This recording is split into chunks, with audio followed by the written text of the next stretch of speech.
ଏହି पर्व अटे देशर गौरव प्रवासी उद्देश्य मिलमिशी आम देशर मान को बढ़ाइबा सबुधारे निरपेक्ष विचारक मंडली विज्ञ बुद्धिजीवीगण एवं भारत को तार उन्नति पथरे आगे नहीं जाता छात्र छात्री वृंद मु रंजित साहू आज आयोजित वक्तृता प्रतियोगितार मंचर प्रथम आप समस्त मोर विनम्र प्रणाम जनाई आरंभ करने आज वक्तव्य 18तम प्रवासी भारतीय दिवस को केन्द्र कर आज आलोचना चक्र बंधुगण 1915 मसीहा जनवरी मास 9 तारीख महात्मा गांधी दक्षिण आफ्रिकार भारत को प्रत्यावर्तन कर दिन आमे मने पकेबा प्रवासी भारतीय दिवस पालन करि आसुचे 2003 मसीहा ठारू पालित होई आसुवा एई प्रवासी भारतीय दिवस आज विश्व स्तर रे भारत वर्षर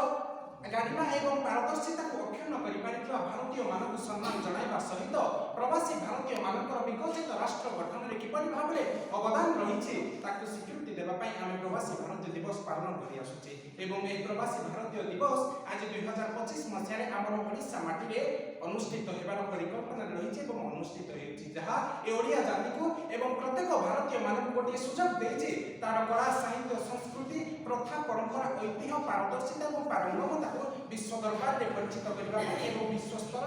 दर्शक मानक निकट रे पहुंचेबा तेबे आज 21 शताब्दी रे भारत वर्ष विश्व दरबार रे निजको एक विकसित राष्ट्र रो मान्यता पाइबार यात्रा रे रहिछि आ ए यात्रा रे ए प्रवासी भारतीय मानकर भूमिका जे गुरुत्वपूर्ण एते अवकाश नाही आज प्रवासी भारतीय माने विश्व स्तरीय भारतर राष्ट्रदूत साजिଛନ୍ତି प्रवासी भारतीय माने विश्व स्तर रे हमर कला साहित्य संस्कृति प्रथा परंपरा पारदर्शिता एवं ऐतिह्य को अक्षुण्ण रखिबा सहित बजाय रखि पारिଛନ୍ତି आज हम भारतीय नागरिक मानक पई प्रवासी भारतीय माने प्रेरणार उत्स साजिଛନ୍ତି विश्व दरबार रे छिड़ा होई विश्वर विभिन्न कोण अनुकोण रे शिक्षा चिकित्सा ज्ञान विज्ञान स्वास्थ्य प्रत्येक क्षेत्र रे वाणिज्य व्यवसाय प्रत्येक क्षेत्र रे प्रवासी भारतीय माने प्रतिष्ठा लाभ करी हमर भारत पई गौरव आनी पारिଛନ୍ତି आपण माने उदाहरण भाबरे नै परिबे गूगल रो सीईओ सुंदर पिचाई को आपण माने उदाहरण भाबरे नै परिबे माइक्रोसॉफ्ट रो सीईओ सत्य नारायण को आपण माने उदाहरण भाबरे नै परिबे भारतर विशिष्ट दार्शनिक तथा अर्थनैतिक अमर्त्य सेन को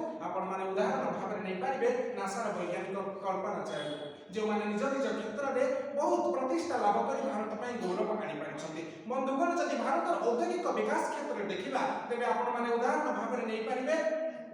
लक्ष्मी निवास मित्तल एवं इंद्र नोइंग भली भारतीय उद्योगी मानक जो माने बहुराष्ट्रीय व्यवसाय गठन करिबार सफल होई पारिଛନ୍ତି एवं एही व्यक्ति विशेष मानकर सफल कहानी आम भारत वर्ष को विश्व दरबार रे गोटे विश्व मान्यता देबारे अस्त्र सदृश कार्य करूछि आम भारतीय कला साहित्य संस्कृति क्षेत्र रे मध्य ए प्रवासी भारतीय मानकर यथेष्ट गुरुत्वपूर्ण भूमिका रहिछि आपण माने उदाहरण भाबरे नै पारिबे जुबिन मेहता को उदाहरण भाबरे नै पारिबे सलमान रशीद को जो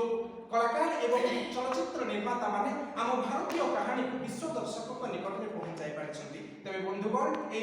प्रवासी भारतीय माने केवल जे भारत में गौरव आनी पारिଛନ୍ତି ता नुहे बरं भारत वर्षर आर्थिक मानदंड को मध्य सुदृढ़ करिबारे गोटे निर्णायक भूमिका ग्रहण करिଛନ୍ତି अन्य देश सहित सुसंपर्क स्थापन करिबा विदेश रे रही विदेशी पूंजी अर्जन करिबा एवं प्रत्येक क्षेत्र रे गौरव आनिबा क्षेत्र रे सेमानकर अवदान गुरुत्वपूर्ण रहिछि एवं ए प्रवासी भारतीय दिवस पालन करिबा द्वारा प्रवासी भारतीय माने आम भारतर विकास प्रगति एवं समृद्धि रे गोटे निर्णायक भूमिका ग्रहण करिवे एथिरे संदेहर अवकाश नाही एहा द्वारा आम ओडिसा तथा आम भारत वर्षर आर्थिक अभिवृद्धि साधित हेबा सहित आमर कला साहित्य संस्कृति विश्व दरबार रे परिचित होई पारिबो एवं आमर मान वृद्धि होई पारिबो एवं आमर प्रथा परंपरा खाद्यपेय विश्व दर्शक निकट रे पहुंची पारिबो एहा द्वारा आम देश तथा आम राज्य रे पुंजीनिवेश बढ़िबो जहाकि आमर अर्थनैतिक विकास पई गोटे नवा बाट खोलिबो जहा गोटे विकसित भारत पार्क को स्वागत करिबो परिशेष रे कहिबा पई चाहेबी ए प्रवासी भारतीय दिवस एक पर्व नुहे बरं